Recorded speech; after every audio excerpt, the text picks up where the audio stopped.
उजनी सोलापूर दुहेरी पाईपलाईनचे पाणी पाकणी येथे आल्यानंतर पालिका आयुक्त डॉक्टर सचिन अंबासे यांनी पाहणी केली। यावेळी माध्यमांशी बोलताना म्हणाले की तिकडे गेलं ना आपल्या 170 MLDची जी नवीन पाईपलाईनचं काम सुरू होतं क्रमांक जानेवारीचं आज टेस्टिंग याची सुरू आहे। आज उजनीपासून जे जवळ 80 किलोमीटरचं अंतर आहे आपल्या पाकणीचं।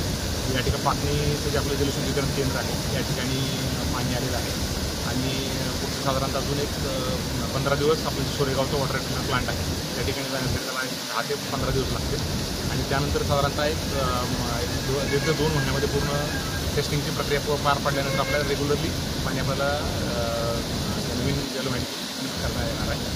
आता सध्या जे आमची जी चंपाड कंपनी होती आमच्या त्याचबरोबर NGPचं जे पूर्ण टीम होती याच्यामध्ये सुपरविजन त्यांचं होतं आणि आमची पाणी पुरवठा विभागाची पण पूर्ण टीम त्यांचं मी अभिनंदन करतो। त्याविषयी कुठल्याही निर्विघ्नपणे पाणी या ठिकाणी पोहोचलेलं आहे। कुठल्याही मेजर दुरुस्ती किंवा तुटफूट या टेस्टिंग झालेली नाही आहे।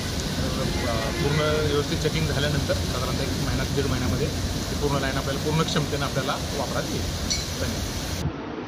यावेळी स्मार्ट सिटी मुख्य तांत्रिक अधिकारी तथा कार्य अभियंता व्यंकटेश चौबे, जीवन प्राधिकरणचे कार्यकारी अभियंता परवीन पाटील, हरीश व नदाब, मक्तेदार कंपनीचे प्रकल्प अधिकारी अरुण पाटील यांच्यासह अनेक अधिकारी व कर्मचारी उपस्थित होते।